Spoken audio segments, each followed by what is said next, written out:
Welcome to this lecture number 26 on this NPTEL course on fluid mechanics for undergraduate chemical engineering students. The topic we are discussing in the last lecture was differential momentum balances, and we applied it to two case studies. One is that of plane cuvette flow,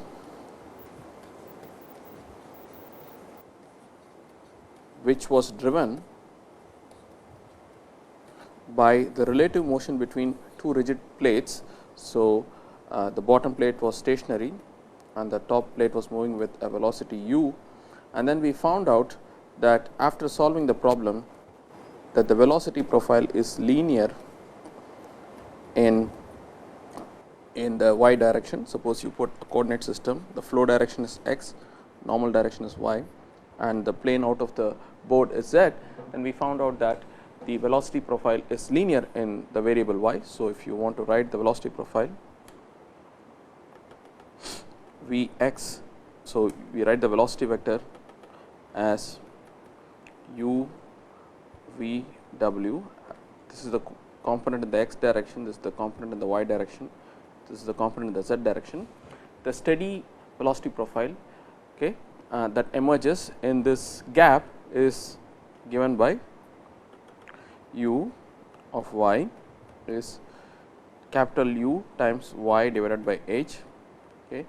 Using this, you can find what is the shear stress exerted by the fluid on the solid surface, that is simply mu du by dy. This is the force that is exerted by the fluid on the solid surface. So, this is mu times u divided by h. We also found out that this force has a sign convention. So, this is the direction of the unit normal of the surface on which the force is acting. Okay. And this is the x is the direction of the force itself, this is the direction of the force. Now, in this application, the unit normal is pointing in the minus j direction, that is in the minus y direction. So, as per our sign convention, if you find that all these quantities are positive, mu is positive, u is a scalar number, it is a magnitude of the velocity of the top plate, and h is positive. So, this is greater than 0. This means that a force of mu u by h acts on a surface whose unit normal is in the minus j direction, and the direction of the force is in the minus x direction or minus I direction. Okay. Okay, the force, the drag force exerted by the fluid on the top plate is in the minus I direction.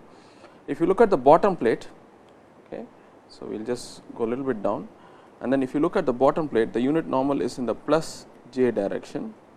Okay.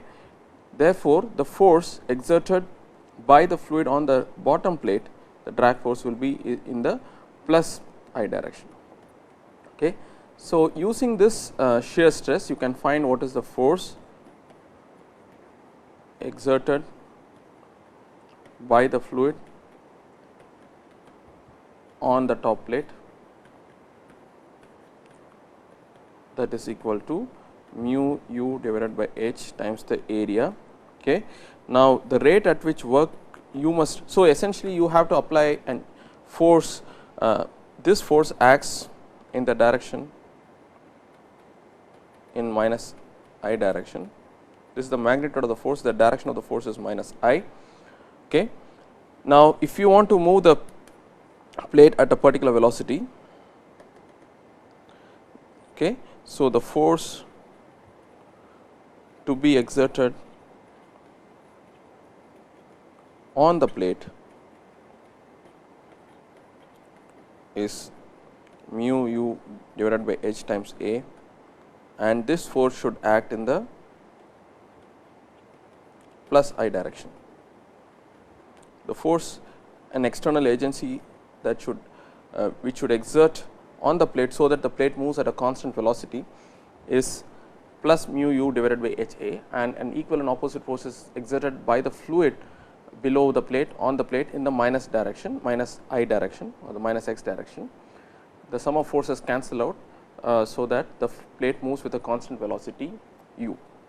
Okay. So, this is the idea. We also found out that we can calculate what is the rate at which work must be done on the top plate. That was simply rate of work is simply the force times the velocity. So, it is mu u h divided by a times u, it's mu u squared h divided by a.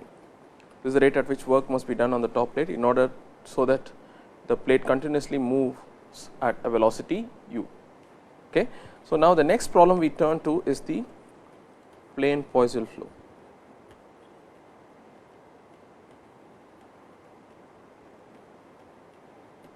Okay. Now, this flow is the flow between the space gap between two long and wide plates. Okay.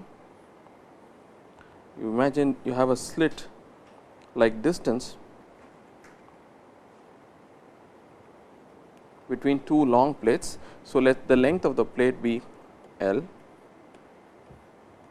and the width of the plate be W, and we are going to assume that the flow is in the gap between these two long and wide plates. The flow comes in like this and goes out like this. Okay. So, it is convenient to put a coordinate system to begin with. The direction of the flow is x, the direction normal to the flow is y, and the direction out in the width direction along the width of the plate is z. Okay. Now, we are going to further assume, we said in the last lecture, that L is very large compared to h. Okay, let us call the width of the plate as 2b. Okay, the gap between the two plates through which fluid is flowing is twice b. So, b is essentially the half width. So, L is large compared to b, and we also said that the plates are very wide, W is large compared to b. Okay. And the reason why fluid is flowing in the plus x direction is that there is a pressure difference between these two, between the entry and exit. So, there is a delta P, there is a pressure difference. So, P at x equal to 0 minus P at x equals L is what we call as delta P, the pressure difference between the beginning of the gap and the end of the gap. Okay, and that pressure difference drives the flow. We made several assumptions in order to proceed further. Those assumptions were steady, flow is steady. That is reasonable, because if the applied pressure difference is invariant with time, you would expect that the velocity that flows in between the two plates should also be steady, that is independent of time. Flow is fully developed.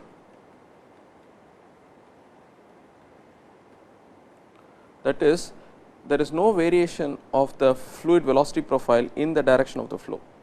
If you go along the flow direction, u, the velocity profile, okay, in velocity independent of flow direction.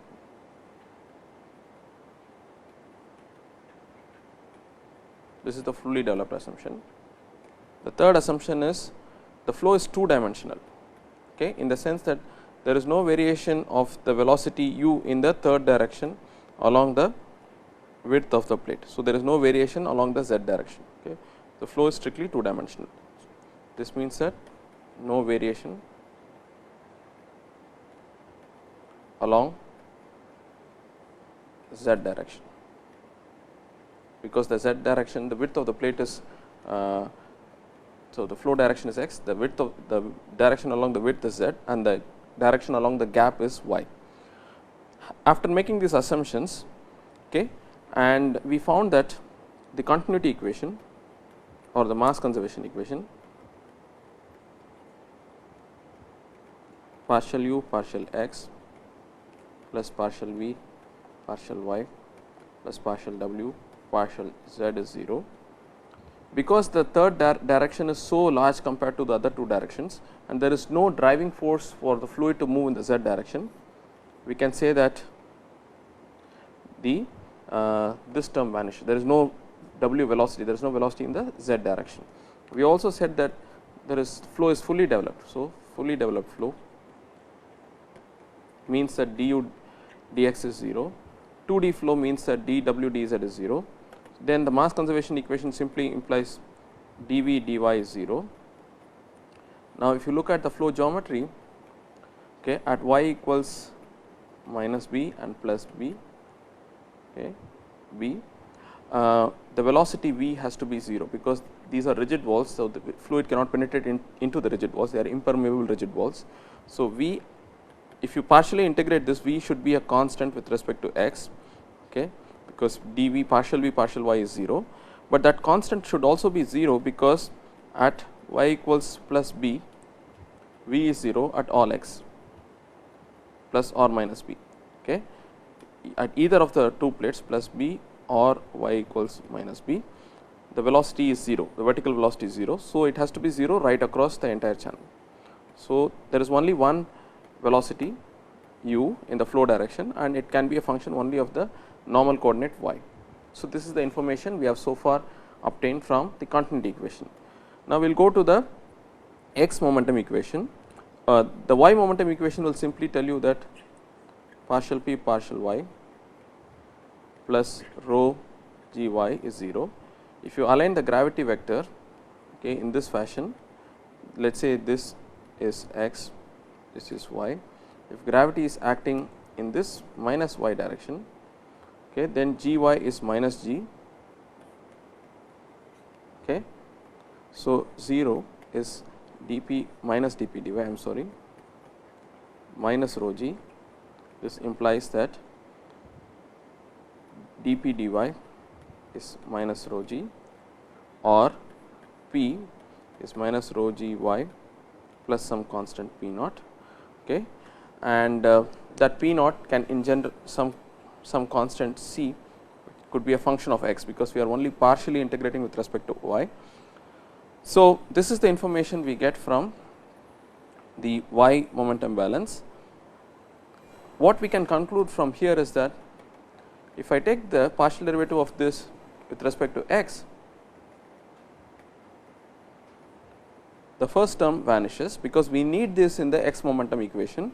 So, we will simply get partial c of x by partial x, it is only a function of x,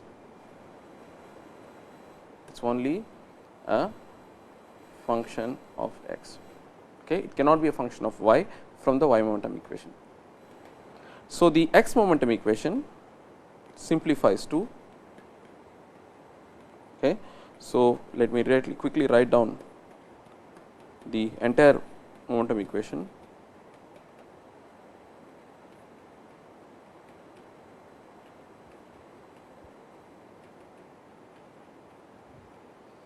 Okay, plus rho g x plus mu the Laplacian of the x component of the velocity. Now, we are going to knock off terms. Steady flow means this is 0, fully developed means this is 0, no normal velocity means this is 0, 2 dimensional flow means w is 0 and rho g x is 0 because the channel is aligned horizontally. So, there is no component of the gravity in the direction of the channel and this term is 0 because flow is fully developed, this term is 0 because the flow velocity is independent of the z direction. So, after having done that, you land up with an equation 0 is minus partial p partial x plus mu. Okay. Now, this is a function only of x, this is a function only of y, because from the y momentum balance we found that the pressure can be a function only of x, dp dx can be a function only of x, and from the continuity equation we concluded that u is a function only of y. So, each must be equal to a constant. What should that constant be? Okay. So, minus dp dx, okay, minus dp dx is a constant. That means, p is a linear function of x. If dp dx is a constant, okay, then p varies linearly with x. Okay. So, in order for the fluid to flow in the plus x direction, the pressure at 0 must be larger than the pressure at L. Okay. So, minus dp dx is nothing but minus of p at L minus p at 0 divided by L, because the pressure is a linear function of x. So, I can simply take and the partial derivative of any quantity is defined as p at x plus delta x minus p at x divided by delta x. But since it is a linear variation, I can take it to be p at L minus p at 0, but I have defined p 0 delta p as I have already defined the pressure difference as p 0 minus p L, because p 0 is greater than p L. Okay. Okay. Therefore, I can write this equation as minus partial p partial x is minus of minus delta p by L, or it is simply delta p by L. That is simply put, in order for the flow to be in the plus x direction, okay, this is the plus x direction, the pressure must decrease in the plus x direction. So, dp dx is a negative quantity. So, minus of dp dx will become a positive quantity. So, the x momentum equation simply becomes delta p by L plus mu partial squared u by partial y squared, or if I take it to the other side, I can, without loss of generality, I can convert the partial derivatives to ordinary derivatives. I can write the partial derivatives as ordinary derivatives, because u is only a function of y. So, I get delta p by mu L. Okay. If I integrate this twice with respect to y, if I integrate it once with respect to y, I will get delta p by mu L times y plus c 1. If I integrate it twice, u of y will become delta p y squared by 2 divided by mu L plus c 1 y plus c 2. Now, the constants of integration must be found from boundary conditions. The boundary conditions that we know are at y equals minus b, you have no slip, u is 0, and y equals plus b, you have u is 0. But we could also, as I pointed out in the last lecture, use the symmetry plane at y equals 0 and say that du dy is 0 at the symmetry plane. Okay. Because the velocity profile is completely symmetric, the geometry is symmetric, the boundary conditions are symmetric, the driving force is the same. So, the velocity profile must be a mirror image upside and downside of y equal to 0 plane. So, at y equal to 0 itself, u has to be a maximum, okay, because the flow is in the plus x direction. So, du dy is 0. We will use that, because that is simpler to set this constant at y equals 0, du dy is 0, implies, if I use this equation here, if I put y equal to 0, I get c 1 is du dy, but at y equal to 0 du dy is 0. So, c 1 is 0. Okay. So, c 1, the constant c 1 is 0 in the velocity profile. So, we get, so we can knock this term off. So, at the other constant is found by using the other boundary condition at y equals plus b, u is 0. This implies that 0 is delta p by mu L y squared by 2 plus c 2. So, if I bring c 2 to the other side, I will get minus delta p by L, okay, and instead of y I should put plus b. Okay. So, b squared by 2. Okay. So, the velocity profile u of y becomes delta p by 2 mu L b squared times 1 minus y squared by b squared. This is the velocity profile for steady fully developed flow in a rectangular channel, where the width of the channel and length of the channel is very large compared to the gap between the two plates, that is half, that is b is the half width of the half gap of the channel, 2b is the full gap width of the channel. Now, having derived this, what else can we do with this expression? Well, first thing we can do is we can plot this expression, okay, and this is the center line. Okay. If you want to plot this expression, you will find that the velocity is 0 at the walls and maximum at the center, and it is a parabolic function of the normal coordinate y. the x velocity, okay, is maximum at the center and 0 at the 2 walls. Okay. So, that is what this solution will say, but we can also get more information from this solution. Suppose you want to ask the question, what is the average, what is the volumetric flow rate that one gets for a given pressure drop inside this rectangular channel. Okay. So, what in order to find the volumetric flow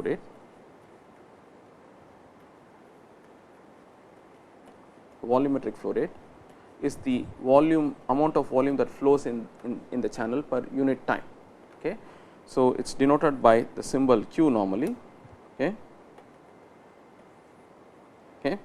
Q is defined as integral, okay, U times dA, okay, where A is the cross sectional. It is important to note here the area, the cross sectional area through which fluid is flowing. This is W, the width of the channel, and this is 2B, and you are integrating over the, this is the flow area through which fluid is flowing. Okay. So, what is it in this geometry? Q is integral dy y equals minus b to plus b u of y, and then the other direction there is no variation, we can simply write this as w. Okay. So, essentially we are taking a strip of thickness w dy, and since the velocity is a function of y, we have to do the integration to find the volumetric flow rate. And let us substitute what the form of the velocity is in this.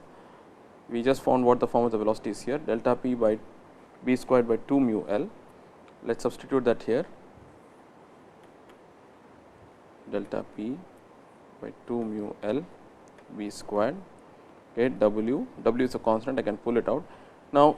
So, let me write this minus b plus b dy 1 minus y squared divided by b squared.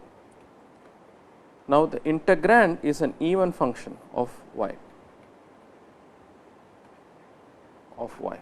okay. So, whether you go to y equals in the positive direction or negative direction, you will get the same value for the velocity. It's the velocity profile is symmetric about y equals 0. So, instead of evaluating the integral from y equals minus b to b, I can write this simply as y equals 0 to b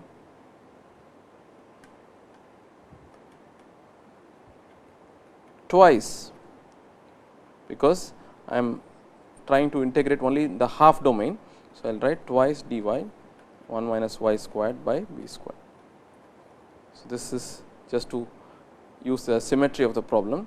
So, q is, so the 2 will cancel with this 2, q is delta p b squared w, this is b squared by mu L times, if I integrate y, you will get dy, I will just get y, integrate y squared, I will get y cube by 3, y equals 0 to y equals plus b. So, this is equal to delta p b squared w by mu L times, if I evaluate this at y equals plus b, I will get b minus b cube by 3b squared. If I evaluate this at 0, I will get 0. So, I do not need to do this. So, this is nothing but delta p b squared w by mu L times b minus b by 3. This is nothing but q is delta p b cube w 2 by 3 divided by mu L. So, this is a very important result, because it tells you how the flow rate in a rectangular channel depends on the various parameters such as the pressure drop, the viscosity, the width of the gap thickness of the channel, that is 2b, and the other parameters like width and length of the channel. Okay. So, as for everything remaining constant, if you, so we can invert this relation to write this as, suppose I want to know what is the pressure drop I must maintain in order to achieve a given flow rate. So, I can invert this as 3 by 2 q mu L by b cube w. Okay. So, what this means is that for if I want to fix q, okay, and if I fix the viscosity of the fluid, okay, and length and width, then delta p goes as 1 over B q. That is, as the channel becomes, the gap becomes smaller and smaller, the pressure drop that is required to pump a fluid, okay, in a channel of thickness, that is gap thickness 2 B, it goes as 1 over, it is inversely proportional to the cube of B. So, it rapidly decreases as you decrease the channel dimension. Okay. It is a very useful result, especially in the context of newer applications such as microfluidics, where the channel widths are of the order of let us say hundreds of microns, okay, in contrast to conventional applications where the channel widths are fairly large. Okay. So, you get a very quick feel for how large pressure gradients that we must apply if you want to push fluids by pressure drops, okay, inside channels of very small thicknesses. Okay. This is a very useful result that one obtains. One can also obtain from this relation what is the average velocity. Okay. The average velocity V bar is q divided by the area through which fluid is flowing, 2 B W cross section area. So, V bar is nothing but, okay, delta P B squared by 1/3 mu L. Okay. So, this is another important result. It tells you what is the average velocity of the fluid. Okay. We know that the velocity profile is parabolic, which we pointed out repeatedly several times. Okay. The velocity profile is parabolic. Okay. The maximum velocity is in the channel, happens at the center. So, I have to simply put y equal to 0, it's delta p b squared by 2 mu L. The average velocity which we just found out is delta p b squared by 3 mu L. Okay. So, the average velocity is 2/3 the maximum velocity in a rectangular channel through which fluid is flowing. The average velocity is, this is another important result which we already sort of hinted at when we did momentum correction factor as well as kinetic energy correction factor. We pointed out to the fact that the velocity variations within a channel or a pipe for that matter is not, the velocity flow profile is not uniform, it varies across the cross section, and in that context we had to evaluate the average velocity, and we found that we use these relations without proving. Now, we have actually proved this relation, that the average velocity for flow in a rectangular channel is 2/3 the maximum velocity. The maximum velocity happens at the center of the channel by symmetry, and the average velocity is 2/3 the maximum velocity. Okay. So, this is a very important result again, which we already used in the context of kinetic energy correction factors and momentum correction factors when we did integral balances, but at that time it was merely a statement without proof. Now, we have actually proved it. Okay. So, this is another important result that we just derived. Okay. So, few comments that I want to make regarding the logic of the solution for Navier-Stokes equations. Okay. Okay. Solution logic.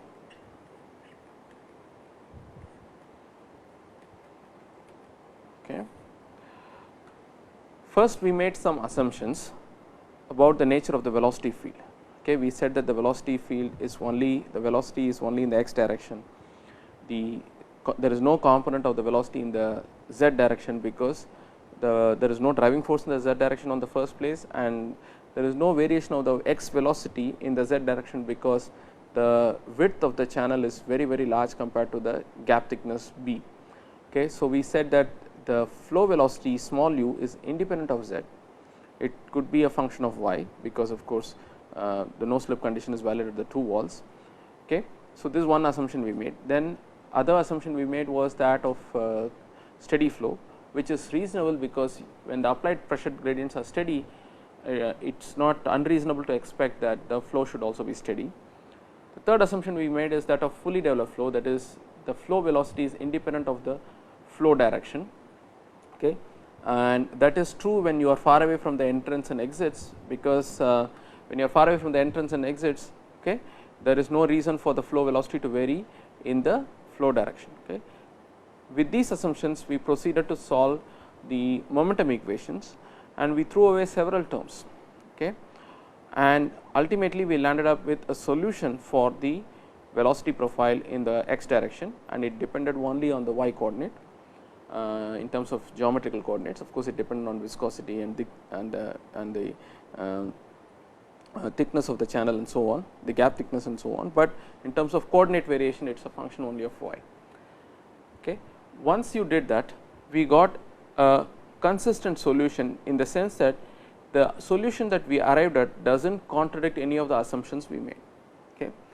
In more complex flow situations, it could happen that you could make an assumption and the continuity equation will say that that assumption cannot be made. Okay. So, it is an internally inconsistent assumption. So, the physical assumptions that we make should also conform to the fundamental differential balances, that is namely continuity equation and momentum equation. For example, the momentum equation for this problem in the y direction told us that the pressure gradient is a function only of x. Okay. It is a very useful piece of information, and we use that in the x momentum equation to find out that dp dx and d squared u dy squared each must be a constant. So, the equations sort of tell us additional informations, and they also confirm to our initial assumptions. Okay. If the equations do not corroborate your initial assumptions, then that means that those assumptions are physically invalid. Okay. So, we make assumptions based on some intuitive ideas, okay, but those assumptions should also agree with the fundamental equations of fluid mechanics, that is the differential mass balance and differential momentum balance. Okay. So, at least in this example, we had no contradicting assumptions, okay. We had no contradicting results, okay, in our answers when compared to the assumptions. Okay. Now, another important point that we have to make at this juncture is that the fact that we have obtained one physically consistent solution does not necessarily mean that this will be the solution that is obtained or seen in experiments. Okay. The reason for this is that the Navier-Stokes equations are a nonlinear set of equations, and whenever you have nonlinear set of equations, you cannot prove that a given solution is unique. If you have a linear system of equations, differential equations, then uniqueness is proved always. A given solution, any given solution that satisfies the differential equation and boundary condition is the unique solution, there is no other solution. But such uniqueness proofs do not exist for nonlinear differential equations. Therefore, we are left to wonder whether the solution that we derived is the only solution, because in principle there could be other solutions. So, how can we settle the issue? The issue can be settled only by carrying out experiments in the lab. Okay. By carrying out experiments in the lab, you have to measure the flow rate for a given applied pressure drop and see whether the theoretical relation that we derived is valid, because you can compare the theoretical prediction with the experimental observation to see whether the flow rate varies with pressure drop in the same way as we have predicted. Now, it turns out that in reality that the flow rate relation, the flow rate versus pressure drop relation for a channel, rectangular channel, that is this relation, is valid in a certain regime for lower velocities, while when the velocities are very high, then this relation breaks down. Now, we are going to return to this topic a little later also, but I will just point out by saying that there is a non-dimensional ratio called the Reynolds number, which we will come to shortly after we are finished with differential balances. The Reynolds number is a non-dimensional group, that means it is a quantity that has no physical dimensions, it is just a number. Okay. It is defined as rho times the average velocity times the width of the channel divided by the viscosity. Okay.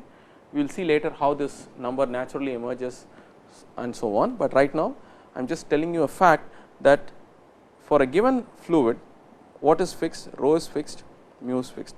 For a given channel width, 2b is fixed. So, Reynolds number is essentially for a given channel and given fluid, it is a non-dimensional velocity in some sense. So, as you increase the velocity, you are increasing the Reynolds number. Okay. When the Reynolds number is greater than about 1000 for this problem for flow in a channel, then this assumptions break down, the flow becomes unsteady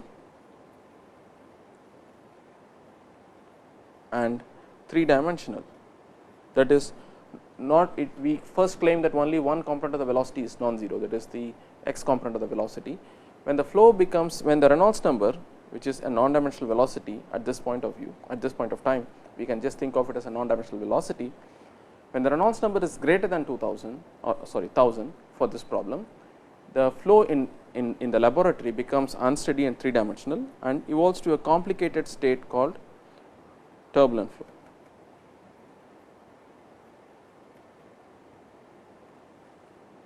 Okay. At which point our all the assumptions break down. So, this pressure drop versus flow rate relation will also break down. Okay. So, the relation that we have derived by making simplifying assumptions to Navier-Stokes equations, namely that the flow is steady and then there is only one component of velocity and fully developed and so on, they are not valid when the Reynolds number is greater than 1000 or so. Okay. But until that, these are valid and they provide an accurate description of what is happening inside the two plates of a rectangular channel. But when Reynolds number is greater than 1000, none of these predictions are valid. Okay. And we have to have a more sophisticated theories to understand and describe how fluid flows inside a channel in the turbulent regime, that is when the Reynolds number is greater than 1000. Okay. So, that is something that we must always keep in mind when we derive simplified flow solutions from the Navier-Stokes equations, because these are not always, there is no guarantee that if you obtain a solution to the Navier-Stokes equation by making physically motivated simplifications, it is not a priori evident that the solution that you get will be actually observed in the experiment, because the reason is there is no uniqueness proof. The solution that you obtain is not necessarily unique, because the Navier-Stokes equations are a set of nonlinear partial differential equations, and there is no reason for us to expect that a given solution that we obtain is the unique solution.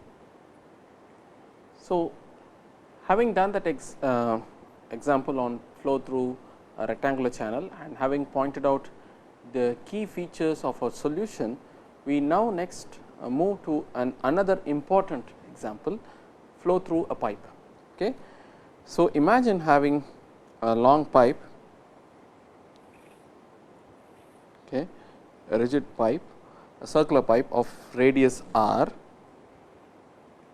radius of the pipe is r, and this ends of the two pipes are let us say you have one end of a pipe connected to a huge reservoir and the other end of the pipe could be open to atmosphere. So, because of the virtue of this pressure head present in this, okay, let us say liquid is present, fluid is present here, and because by the virtue of this gravitational pressure head rho g h, okay, the fluid is going to flow in this direction. And the question again that we want to ask is, what is the relation between pressure drop and flow rate? And the reason why I am going to do this, there are two reasons why I am going to do this. One is that this is one of the most practically encountered flow geometry in chemical processing industries, that you have pipe flows in pipes of various dimensions, diameters in any chemical plant. Okay. The second is that from a fundamental perspective, this will also tell us how things are different when we go to a different coordinate system. For example, in the previous two cases, we have worked out two examples of the solutions of Navier-Stokes equations. One is plane coed flow, other is plane Poisson flow. Okay. But both these cases were amenable to solution in Cartesian coordinate systems, because the geometry is such that you can nicely use a Cartesian coordinate system to define the flow, to describe the flow, but not so in the present case. So, before I proceed with the problem, about the names, this is variously called as Hagen-Poisson flow,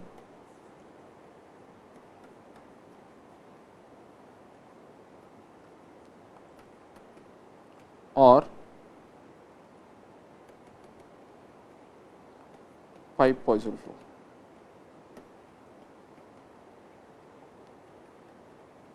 Or simply pipe flow. Okay.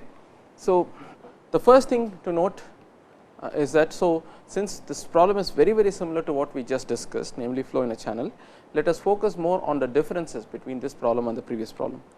The first thing is, what is the coordinate system that we have to use? Here there is a natural symmetry associated with the circular nature of the pipe. Okay. So, you have a pipe like this.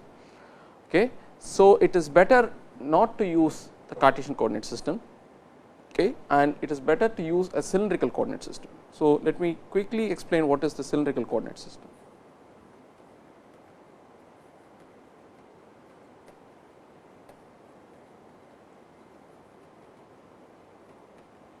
Okay. You have the three Cartesian coordinate vectors x, y and z. Okay. Any point in space is, okay, from the origin you connect it. Okay. How is it described in Cartesian coordinates?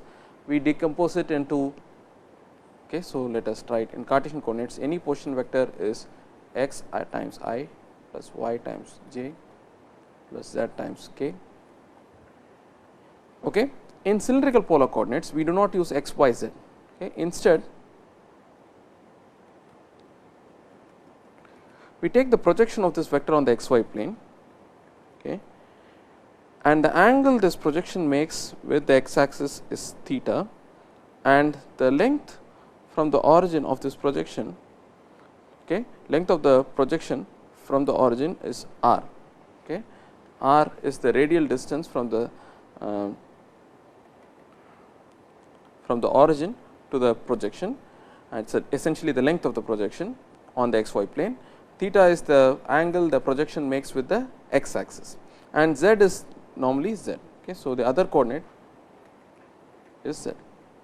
So, the three coordinates are r, theta and z, where r is the length of length of the projection the position vector makes with the x y plane, and theta is the angle between the projection as well as the x axis, and z is the normal z coordinate that you have in Cartesian coordinate system. Okay. So, any position vector is now represented as r e r plus z times k. Now, since we are now moving away from the I j k notation, we write this as z times E z. Okay.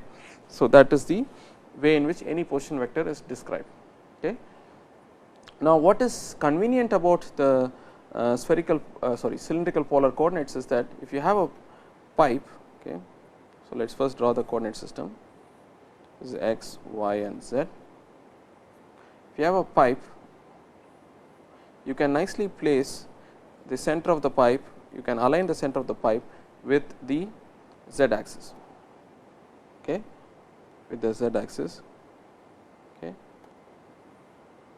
So, you can nicely align the center of the axis of the pipe with the z axis. Okay. So, you are exploiting the symmetry of the pipe by just nicely placing the axis of the pipe along with the z axis of the cylindrical coordinate system. Okay. Now, so you have in any cross sectional plane, okay, you have r. So, you have distance from the center as r, okay, and theta is the, okay, theta is the angle made by the projection of any point on the x y plane, okay, with the x axis. So, that is r is this distance from the center, and that is theta. Okay. So, when fluid is flowing, we can align the flow to be in the plus z direction. So, there is a pressure gradient in the plus z direction. Okay.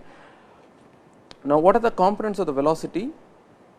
The velocity vector is written as v r e r plus v theta e theta plus v z e z. Now, we are going to make some assumptions again like before. Again, as I mentioned just few minutes back, the validity of the assumptions can be tested only by checking the predictions of our analysis with experiments. There is no other way we can justify these assumptions right away. Okay. So, what are the assumptions that we are going to make? We are going to make the assumption that since the pressure drop is across the z direction, the flow must be symmetric around the theta direction. Such flows are called axisymmetric flows. By axisymmetric we mean no variation in theta direction.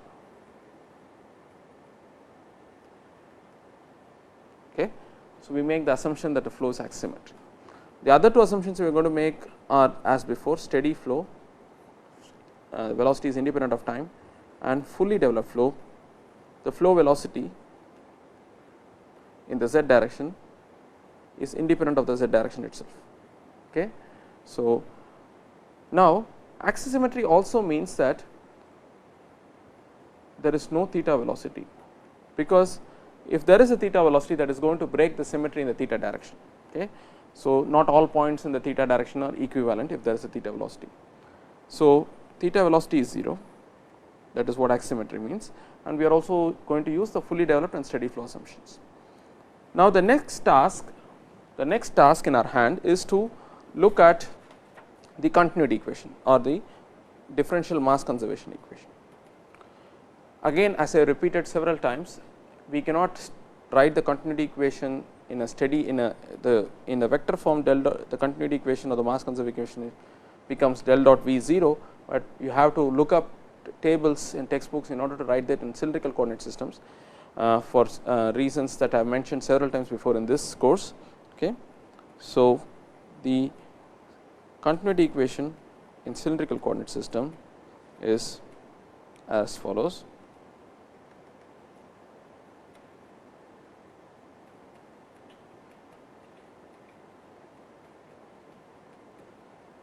Okay.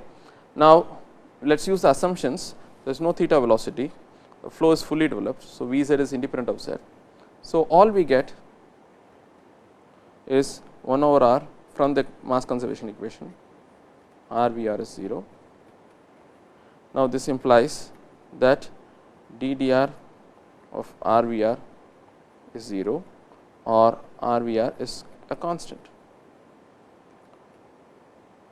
What should that constant be? Now, if you look at the pipe, okay, this is the r coordinate. At r equals the radius of the pipe, when you reach the radius of the pipe, there is no normal velocity, V r is 0. So, r times V r is 0 at r equals r. Okay. So, that constant must be, since it is a constant, it must be 0. Okay. If that constant is 0, then V r is 0 everywhere in the flow. There is no normal velocity. The assumptions of axisymmetry and fully developed flow conditions automatically ensure that there is no normal velocity, that is the r component of the velocity is 0. So, that is the information that one can glean from the continuity equation for this problem. Okay. So, what we have ended up is with the fact that you have a velocity field, steady velocity field V z, it is a function only of r direction. It is not a function of theta direction by axisymmetry. It is not a function of z direction because of fully developed flow conditions. Okay. Now, and only in that case you get the velocity in the z direction to be a function only of r. Okay. Now, let us look at the Navier-Stokes equation in all the three directions. Okay. So, let us, this is our pipe, this is the z direction, this is the xy plane. Okay. Now, let us assume that the flow is perpendicular to the direction of gravity. The direction of gravity, let us say, is in the minus, the acceleration due to gravity vector is in the minus y direction, and the flow is directly perpendicular to the gravity vector, that is the pipe is horizontal in some sense. Okay. So, if we do that, then the gravity vector, the acceleration due to gravity vector, because the gravity vector is pointing in the minus j direction, that is in the Cartesian coordinate direction. We have to write this in terms of the unit vectors in the cylindrical coordinates, which are E r and E theta. Okay. So, g is g times minus E y, okay, that is the unit vector in the y direction. Now, from geometry we can write E y is sin theta E r plus cos theta E theta. So, G is minus G sin theta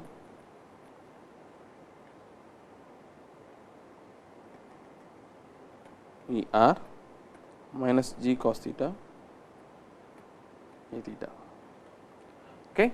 So, that is the acceleration due to gravity vector, and we have resolved it in the two directions, namely r and theta direction. There is no acceleration due to gravity vector in the z direction because it is perpendicular.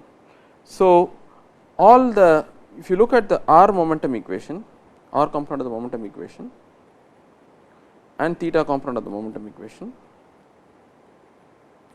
all they will say is that the pressure variation is hydrostatic in the y direction.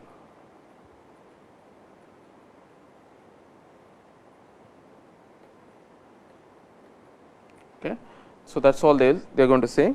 So, there is no need to worry about the other two directions. Okay. Now, we are going to write the z component of the momentum, differential momentum balance, the Navier-Stokes equations. Again, to remind,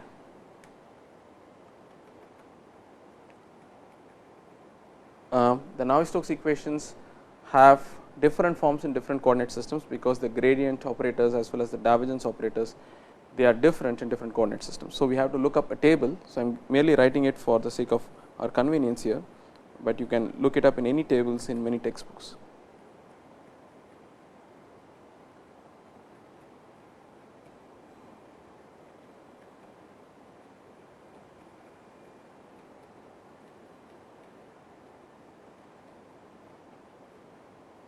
Is equal to rho g z minus partial p partial z. Now, since it is slightly bigger, let me write it here, plus mu 1 over r partial r of r partial v z by partial r plus 1 over r squared theta squared plus partial squared. Okay. Now, let us use the assumptions to throw away terms.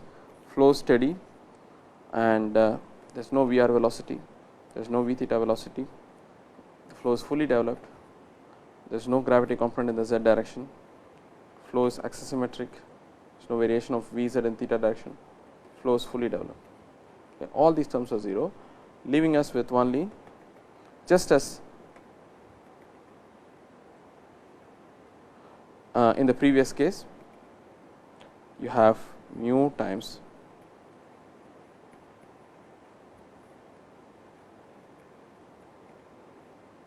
is equal to dp dz.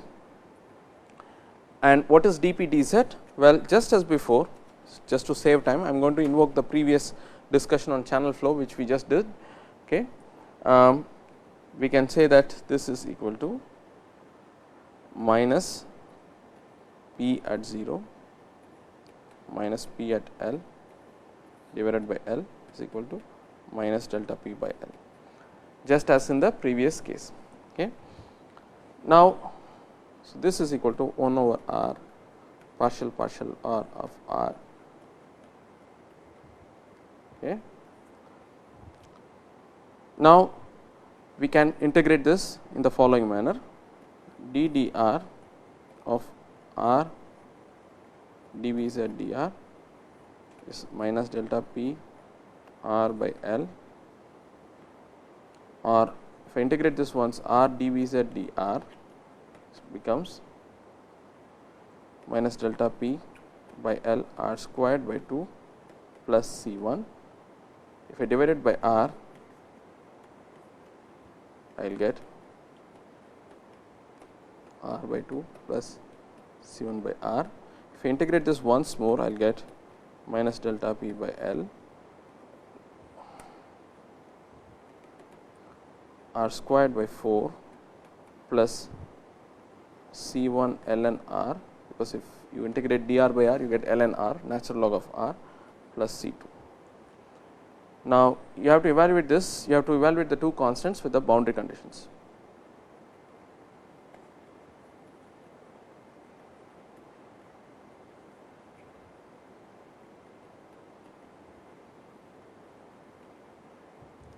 Okay. What are the boundary conditions? The boundary conditions are V z at r equals r is equal to 0. This is no slip condition at the boundary, and V z must be finite at r equals 0. You cannot have V z to be tending to very large values at r equals 0. We will stop here at this point and we will continue in the next lecture.